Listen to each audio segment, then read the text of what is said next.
হরে কৃষ্ণ। আজকে হচ্ছে নৃসিংহ চতুর্দশীর ব্রত। এই ব্রত অনেক পুরুষরাই রাখবেন, আজকে বৈষ্ণব পুরুষরাও রাখবেন। কালকে তারা ভগবান নৃসিংহদেবের পুজো করে তারপরে আবার পালন করবেন। তো আজকের দিনটা বলতে গেলে একটা বিশেষ দিন, মহত্বপূর্ণ দিন। এই ব্রত যে সমস্ত ভক্ত পুরুষরা রাখবেন তারা ভগবান বিষ্ণুর প্রতি অটুট ভক্তি এবং প্রেম জয়লাভ করবেন এবং নির্ভয় প্রদান করবেন ভগবান। কেননা ভক্ত প্রহ্লাদ মহারাজকে ওনার বাবা যে কত রকমভাবে পরীক্ষা করেছিল সে সমস্ত কিছু আপনারা জানেন। তবু সেই কথাগুলো আমি আবার সংক্ষেপে আপনাদের সামনে তুলে ধরব। তাহলে এই কথা শোনার পরে ভগবান বিষ্ণুর প্রতি, ভগবান শ্রীকৃষ্ণের প্রতি আপনার পূর্ণ অটুট বিশ্বাস এবং ভক্তি জাগবে এবং আপনি নির্ভয়ে জীবন কাটাতে পারবেন। তো কোনো এক সময় শ্বেতদ্বীপের মধ্যে জয় বিজয় নামে দুজন পার্ষদ ভগবানের দ্বাররক্ষীর কাজ করতেন। সেখানে ভগবান রাজ্য করতেন। তো কোনো এক সময় সেখানে সনত কুমার সনাতন ওনারা পৌঁছালেন সেখানে ভগবানের সাথে দেখা করার জন্য। কিন্তু সেই ব্রাহ্মণগুলোকে সে জয় বিজয় নামে যে দ্বাররক্ষী ছিল ওনারা যেতে দিনই বাধা দিয়েছেন। তখন ওনারা রেগে যান, রেগেকে তাদের শ্রাপ দিয়ে দেন।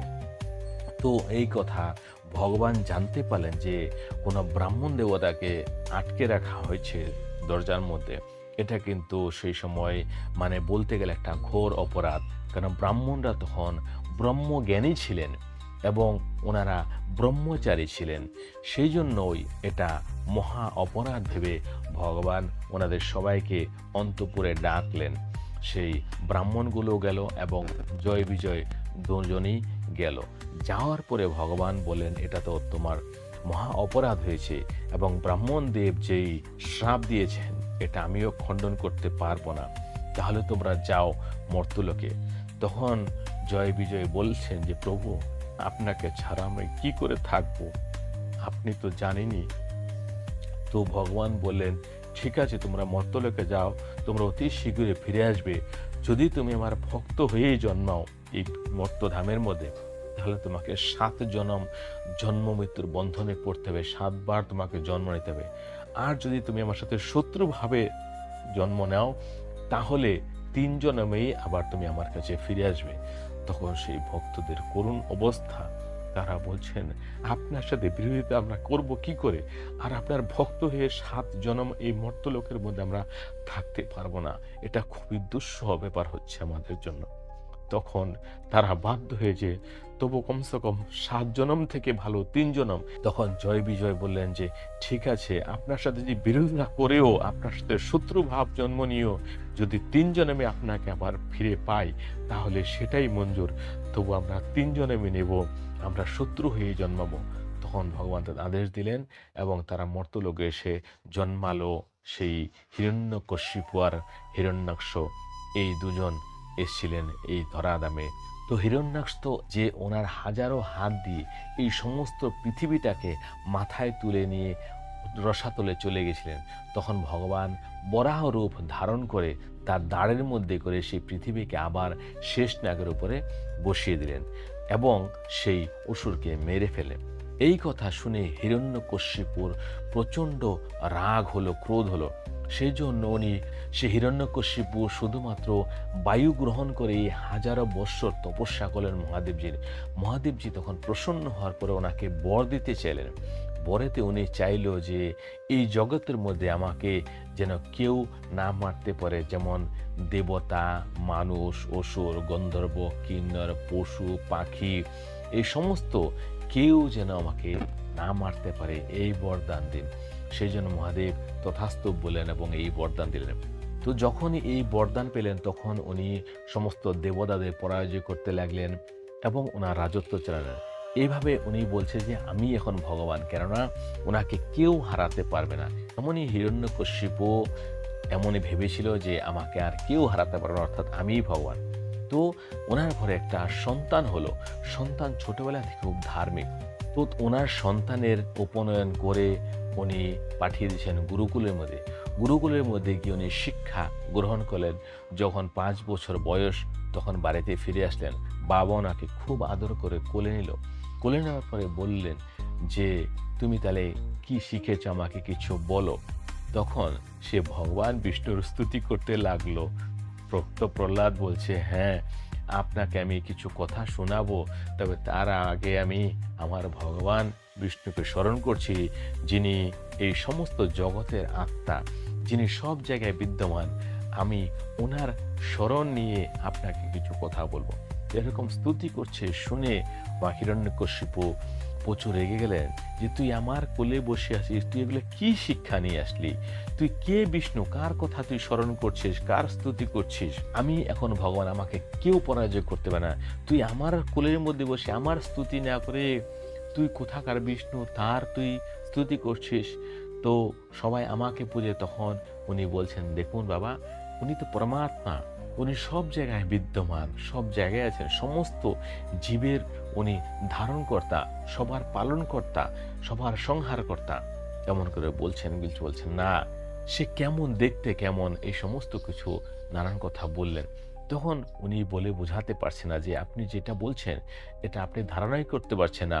উনি কিন্তু পরম দয়ালু, ওনাকে আপনি এইভাবে দেখতে পাবেন না। যুক্তি দিয়ে আপনি ভগবানকে দর্শন করতে পারবেন না। যে সমস্ত যোগী বা ভক্ত পুরুষ ভক্তিতে ডুবে গেছে এবং যারা সেই ভগবানকে ভক্তি ভরে ভালোবাসে, তারা সব জায়গায় সেই ভগবানকে দর্শন করে। আপনি সেই না করে ওনাকে দর্শন করতে পারবেন না। উনি এখানেও আছে, উনি সব জায়গাতে আছে। তো এই কথা বললেন।